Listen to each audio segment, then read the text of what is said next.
Okay, so in the previous video, we built our basic projectile, we built our weapon, but they don't have any functionality yet. Now, we're not going to focus on the functionality of the actual projectile until we start trying to do damage from our hero to the enemies that he's shooting. However, in this video, we are going to set up the behavior for our weapon, give it the ability to shoot, then we're going to attach it to our hero and make it so that he can actually use it, and we can start testing out that behavior. So let's jump into the weapon. Now, this is going to work in 3 parts. We have 3 primary pieces of functionality that we care about, and I am going to go ahead and create a custom event for each one. So let's make one custom event, which I will call pull trigger. Let's make another custom event, which I will call release trigger. So exciting. And then let's make another one. Custom, I love like typing that over and over. It's amazing, right? Another one called fire. So the way this is gonna work, kind of at a glance, is that something will send a signal to pull trigger. Pull trigger is going to find some way. It's going to be a timer. Spoiler alert. Wait, you're supposed to say spoiler alert first. I think I just messed that up. That's fine. So pull trigger is going to, in turn, call fire, and fire will just keep going off like a machine gun, over and over. Then, at some point, release trigger will be called, and that will stop the firing from happening. Simple enough? So let's go ahead and set this up. Let's start with fire. Fire is the most important part of what this gun is going to do, and it's really simple to build. We're just going to drag a wire off of the custom event, and this will simply spawn an actor from a class. This is a very cool node. All you have to do is choose what class you're going to spawn from the list, and what we're going to spawn is the projectile. Great. We do need to give this a transform, though, so where in the world is this going to be spawned? And if you didn't know this, a transform is also a struct. Several videos back, we talked about the rotator struct in Unreal, which consists of pitch, yaw, and roll. Transform is also a struct, so you can right-click and split that apart and see what it's made of. Transform is a combination of location, rotation, and scale information, all in one piece of data. And each one of those is its own struct. So location is actually X, Y, and Z data. So let's go ahead and put that back together before I forget. Rotation, as you saw, is pitch, yaw, and roll. And then scale is going to be scale in X, Y, and Z as well. But let's go ahead and put everything back. I just wanted you to see that, right? So that you know that a transform is actually a whole bunch of data all combined together. So now, where are we going to spawn this? Well, remember this projectile spawn point? Let's grab that from the components list and drag that into the graph. Then we'll drag a wire off of that and say get transform. And there it is, get world transform. That's perfect. And just plug that straight in. That's it. That is all fire needs to do. Fire is just going to spawn projectiles into the world whenever it's called. Now, pull trigger is going to get a little more complicated. And it's going to be fun to explain why it's complicated. Let me compile and save and jump out here and go to our hero character. So I can hit play and we can move around. You can see all this fun stuff happening. Oh no, the enemy's chasing us. It's terrible. But if I take the little standalone window and I drag it out of the way, and we'll just kind of leave it hanging into the world just a little bit. We can take our debug object and set it to the hero character. I want you to notice something. That the rotation and movement, these events that we set up are always firing. That is how input axes work. They are always firing all the time. It's almost on tick. It's just like every single time the game updates, that has to keep firing over and over. Why is that important for you to know? Well, if you attached, for example, let's stop playing. If we were to come over here to our gun and take pull trigger and just maybe connect that up to this. Or actually, let's do that a different way. I'm sorry. Let's not do it that way. If we were to call pull, or if we were to call fire, I'll get this right one of these days. That's fine. Take a deep breath. If we were to call fire from the end of our rotation, which is kind of how this is going to work. Again, we're kind of building off of like the, quote, Geometry Wars, quote, paradigm, where if you are rotating with the right-hand stick, you are also shooting. So there's no separate button you have to use in order to shoot. However, if we just connected this to fire, we'd be calling fire on every single update. So we'd have a gun with a really cool refire rate, but it would be really detrimental to overall performance, and we wouldn't want to do that. So what we're going to do instead is when we pull the trigger, we are going to execute a do once operation. So do once does exactly what the name says. It only does the operation one time and one time only. And what is that going to do? Well, the first thing it's going to do is fire. The reason I'm doing that is I want the first shot to be fired instantaneously. As soon as you move that stick, you should feel a gunshot immediately come out. As soon as that's done, we are then going to set a timer on fire.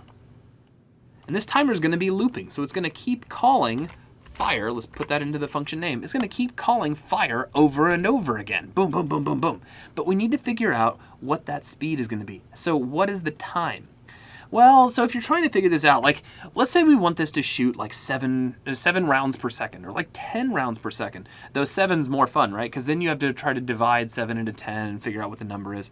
What you can do instead is you can drag a wire back off of this and create a divide node. And if you do a really simple math equation of 1 over some number, like 7, then this literally translates to 7 times per second, because it's going to count down 1/7 of a second, and then it'll execute the function. Now we can take this little number down here, we can right click and promote that to a variable, which we will call rounds per second.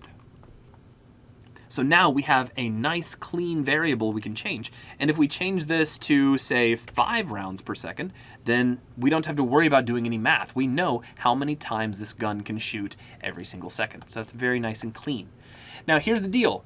We move the right-hand stick. That is going to eventually, when we set it up, call pull trigger. That is going to execute a do once, which means that all of this will fire one time and one time only. The reason that's important, again, is because of that refire rate, and also, if you keep setting a timer, like on every single update, that timer will never finish and will never actually execute. So, another reason we have the do once. Now, as soon as we get a call to release trigger, which you can think of just like in the real world, your finger comes off the trigger. The first thing we're going to do is clear out that timer. So we will stop that loop. Also, fun fact, for every function or every custom event, which by the way, custom events really are just like functions, for each one of those, you can only ever have one timer talking to that at a time. So I can't set multiple timers on this same function, just something you should know about. So as soon as we get a call to release trigger, we will shut off that timer. So we're going to quit the automatic firing mechanism, and then we will reset our do once. So the next time we receive pull trigger, it's ready to fire again. Make sense? Okay, cool. So with that, we can compile, we can save, but now we want to test it. And in order to test it, we need to get this gun into our character's hands, or something kind of like it. The way we're going to set this up is I'm going to begin over here in the viewport, and we are going to add a temporary component that we will get rid of later. So let's go to add component, and this could be anything really. We could do another arrow. So let's do an arrow component, and we'll just drag it kind of off to the side, like right off of his hip. And that's going to be, the reason I'm doing this is actually twofold. On the one hand, when he's holding his gun later on when he's animated, it will be off to the side. So this is a much better way to test how the game is really going to feel.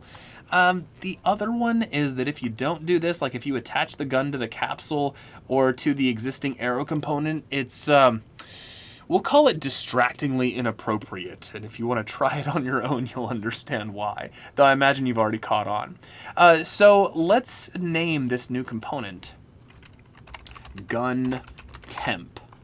So it's just a temporary asset that we'll use to get the gun set up. Back over here in the event graph, let's grab begin play. Now, we are going to be doing a lot of things with begin play. Over time, we're going to have multiple functionality systems that are going to all fire from begin play. So I'm going to start off with a sequence, because a sequence is really just kind of like a laundry list of things that you want to be done. So we'll start with then 0, and let's see here. Let's do a reroute node. And I do this so that I can add a comment, and this will be weapon setup. So for this to work, what we're going to do is we will spawn an actor from class. We're actually going to spawn the weapon into the world. So choose spawn actor from class, and from the dropdown, you're going to choose weapon. Now it needs a spawn transform. So let's spawn it at the transform of gun temp. Let's give this a little bit more room. Let's get world transform.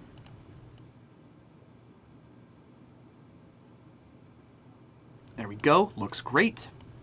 Now, that's not quite enough.